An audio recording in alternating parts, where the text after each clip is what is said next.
শেষ নবীজির উম্মত বলে দাবি করে যদি ওই নবীর চেয়ার কাদিয়ানীরা দখল করে, নবীজির জন্য যদি রক্তের বহে নদী, নবীজির জন্য যদি রক্তের বহে নদী, তবুও হটব না এই দাবি থেকে।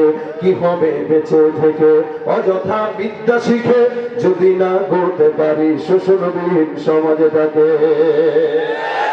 মির্জাবাদ, গোলামবাদ, আহমদ দিয়া নবী হইতে পারো, তো আমার নাম তো আতাউল্লাহ, তা আমি আতাবাদ দিয়ে আল্লাহ হয়ে গেলাম। আল্লাহ হয়ে বলতেছে তোর মতো ভণ্ডরে আমি নবী বানাই নাই। সুবহানাল্লাহ কয় না? কিভাবে শেষ নবীজির উম্মত বলে দাবি করে যদি ওই নবীর চেয়ার কাদিয়ানীরা দখল করে?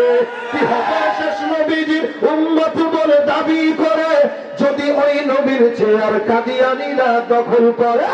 নবীজির জন্য যদি রক্তের বহে নদী, নবীজির জন্য যদি রক্তের বহে নদী, তবুও হটব না এই দাবি থেকে। কি হবে বেঁচে থেকে অযথা বিদ্যা শিখে যদি না গড়তে পারি শোষণবিহীন সমাজটাকে। নবীর পরে আর কোন নবী আছে? যারা দাবি করবে তারা মুসলমান না কাফের? এই জন্য ইসরায়েলি পণ্য বয়কট করার সাথে সাথে কাদিয়ানীদের পণ্য বয়কট করা মুমিনের ঈমানের দাবি, ঠিক কিনা? আমার আল্লাহ পাক রব্বুল আলামিন জায়গায় জায়গায় পয়গম্বরকে নাম ধরেন নাই। যেখানেই বলেছেন আল্লাহ পাক রব্বুল আলামিন রাসূল শব্দটা লাগাইলেন, নবী শব্দটা লাগাইলেন। এ মুসলমান নবীর উম্মত, আল্লাহ পাক এত মর্যাদা দিয়েছেন যে গোটা দুনিয়ার সব বান্দাদেরকে আল্লাহ পাক জানায় দিয়া রাসূলকে বলেন ইন্না কাফাইনাকাল মুস্তাহজিঈন। আপনার মতো সম্মানিত নবীর সঙ্গে যদি কেউ উল্টাপাল্টা করে, আপনার মতো সম্মানিত নবীর সঙ্গে যদি কেউ বেয়াদবি করে, ওর জন্য আর অন্য কোনো মানুষ দরকার নাই। ওই বেয়াদবের জন্য আমি আল্লাহ একাই যথেষ্ট। শুধুমাত্র রাসূলের সম্মান বজায় রাখতে যে আল্লাহ পাক এই ঘোষণা দেন। আল্লাহ পাক রব্বুল আলামিন কোনদিন কোন নবীর এরকম ভাবে জিকির করেন নাই, ইবাদত করেন নাই, নামাজও পড়া লাগে না। আল্লাহ পাক রব্বুল আলামিন ইবাদতের মুহতাজ না। বান্দা ইবাদত করবে, কিন্তু আল্লাহ পাক রব্বুল আলামিন বলেন আমি আমার রাসূলের প্রেমে এত পাগল, যেই পয়গম্বরের প্রেমে পাগল হয়ে আমি আল্লাহ পাক রব্বুল আলামিন নিজেই আমল করা শুরু করলাম। আল্লাহ বলেন ইন্নাল্লাহা ওয়া মালাইকাতাহু ইউসাল্লুনা আলান নবী। নিশ্চয়ই আল্লাহ আর আল্লাহর সব ফেরেশতারা মিলে ওই পয়গম্বরের উপরে দুরূদের আমল করে। সুবহানাল্লাহ। সারা দুনিয়ার কোন মানুষ যদি আমার রাসূলের প্রশংসা না গায়, আমার আল্লাহ ডাক দিয়ে বলেন আমি আল্লাহ আমার সব ফেরেশতারা মিলে আমার পয়গম্বরের উপরে দুরূদের আমল করি। আমি একা নয়, আমার ফেরেশতারাও করে। আল্লাহ পাকের ফেরেশতা কতজন? এই জমিনের মধ্যে একটা ঘর আছে বাইতুল্লাহ, এটা দুনিয়ার সর্বপ্রথম ঘর। বাইতুল্লাহর উপরে আল্লাহ পাকের একটা আসমানের মধ্যে ঘর আছে, যার নাম হলো বাইতুল মামুর। বলে আসমানের ফেরেশতা কতগুলো জানেন? ওই বাইতুল মামুর ঘরটা ফেরেশতারা তওয়াফ করে। প্রতিনিয়ত 70,000 ফেরেশতা ওই জায়গায় তওয়াফ করে। এই জমিনের বাইতুল্লাহ যদি কেউ চায় 10-12 তওয়াফ করতে পারবে, 100 তওয়াফ করতে পারবে, কোনো বাধা নিষেধ নাই। কিন্তু আসমানের ওই বাইতুল মামুরটা ফেরেশতারা যারা তওয়াফ করে বাধা নিষেধ আছে। কি বলে? এই বিধি নিষেধটা হলো 70,000 ফেরেশতা একবার তওয়াফ করার পর ওরা জিন্দেগিতে কোনোদিন আর তওয়াফ করার সুযোগ পাবে না। এভাবে করে করে চলতেই আছে, চলতেই আছে। তাহলে চিন্তা করা যায় আল্লাহ পাকের কতগুলা ফেরেশতা। আল্লাহ বলেন সব ফেরেশতারা মিলে আমি আল্লাহ মিলে এই রাসূলের উপরে দুরূদের আমল করি। সুবহানাল্লাহ।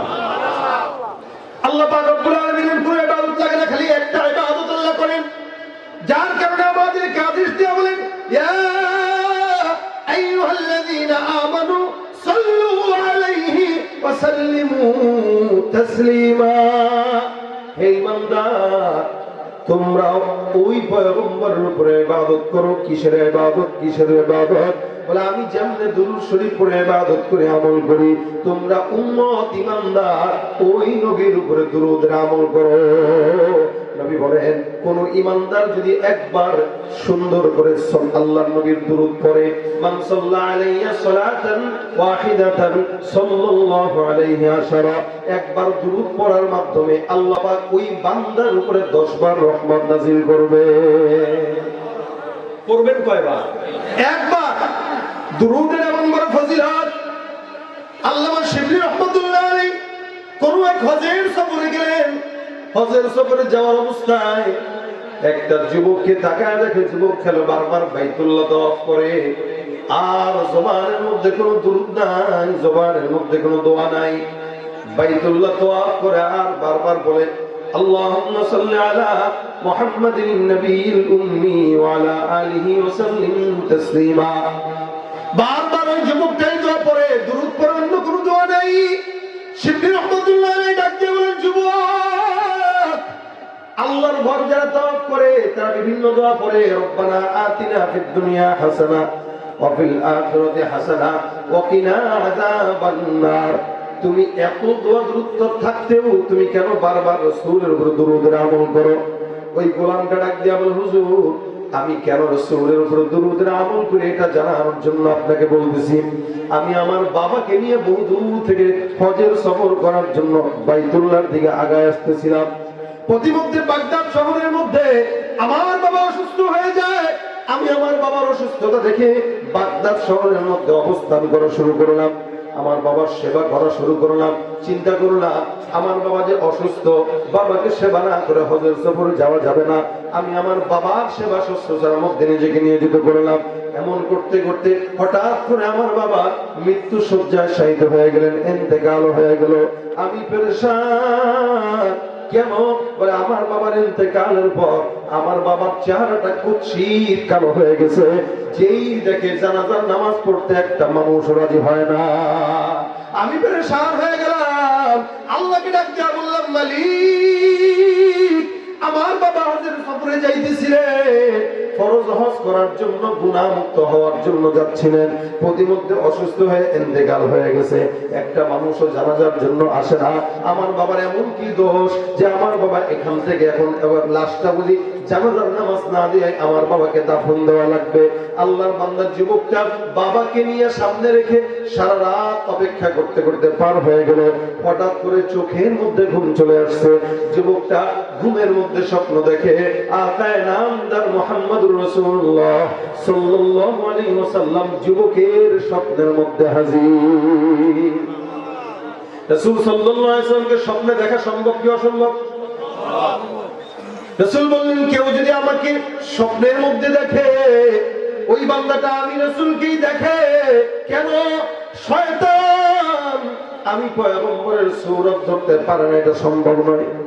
নবী করিম সাল্লাল্লাহু আলাইহি ওয়াসাল্লাম আসলেন। আসার পরে সুন্দর করে যুবকটা বলে, আমি তার হাতের মধ্যে চুমু খাইলাম। সুন্দর করে